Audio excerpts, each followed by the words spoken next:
தாவேகாவுக்கு வாக்களிக்குமாறு குழந்தைகளிடம் முதல்வர் விஜய் கேட்டுக்கொண்டது தொடர்பான வழக்கு குறித்து தேர்தல் ஆணையத்திற்கு உயர்நீதிமன்றம் உத்தரவு பிறப்பித்துள்ளதை தற்போதைய அண்மைச் செய்தியாக பார்த்துக் கொண்டிருக்கின்றோம். கடலூர் மாவட்டம் புவனகிரியை சேர்ந்த வழக்கறிஞர் வாசுகி என்பவர் தொடர்ந்த வழக்கினில் சென்னை உயர்நீதிமன்றம் உத்தரவு பிறப்பித்துள்ளது தற்போதைய அண்மைச் செய்தியாக பார்த்துக் கொண்டிருக்கின்றோம். கடலூர் மாவட்டத்தை சேர்ந்த வழக்கறிஞர் தொடர்ந்த வழக்கினில் தேர்தல் ஆணையம் பதிலளிக்க சென்னை உயர்நீதிமன்றம் உத்தரவு பிறப்பித்துள்ளது.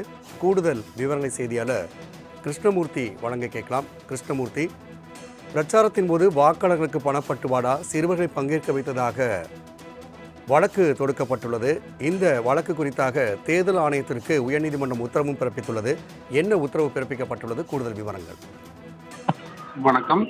கடலூர் மாவட்டம் புவனகிரியைச் சேர்ந்த வழக்கறிஞர் வாசுகி என்பவர் தாக்கல் செய்யக்கூடிய இந்த பொதுநல மனுவில் நடந்து முடிந்த சட்டமன்ற தேர்தலில் தேர்தல் நடைமுறையின் புனிதம் சமரசம் செய்யப்பட்டுள்ளது என்றும், பிரச்சாரத்தின் போது வாக்காளர்களுக்கு பணப்பட்டுவாடா செய்தது, சிறுவர்களை சுரண்டியது என திமுக, அதிமுக, தாவேகா கட்சியினர் வாக்காளர்களிடம் செல்வாக்கை செலுத்தியுள்ளனர் என்று மனுவில் குற்றம் சாட்ட வைத்திருக்கிறார்.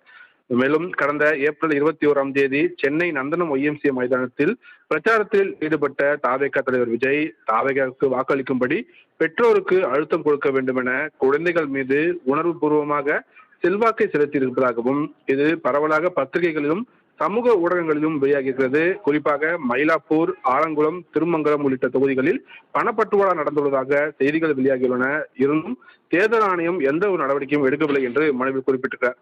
வெற்றி பெற்ற வேட்பாளர்களுக்கு எதிராக தகுதி நீக்கம் செய்ய நடவடிக்கை எடுக்க கோரவில்லை என தெரிவித்துள்ள மனுதாரர், தேர்தல் நடவடிக்கைகளில் குழந்தைகள் மீது செல்வாக்கை செலுத்தியது, பணப்பட்டுவாடா உள்ளிட்ட ஊழல் நடவடிக்கைகளில் ஈடுபட்டு தொடர்பாக திமுக, அதிமுக, தாவேகா உள்ளிட்ட கட்சிகளுக்கு எதிராக சுதந்திரமான விசாரணை நடத்த உத்தரவிட வேண்டும் என்று மனுவில் கோரிக்கை வைத்திருக்கிறார். இந்த வழக்கை விசாரித்த நீதிபதிகள் ஜிஆ சுவாமிநாதன் மற்றும் நீதிபதி வி லட்சுமி நாராயணன் அடங்கிய அமர்வு மே 29ஆம் தேதிக்குள் இந்த மனுவிற்கு பதிலளிக்கும்படி தேர்தல் ஆணையம் திமுக, அதிமுக, தாவேகாவுக்கு உத்தரவிட்டு வழக்கின் விசாரணையை தள்ளி வைத்திருக்கிறார். ராம்குமார். கிருஷ்ணமூர்த்தி, தகவலுக்கு நன்றி.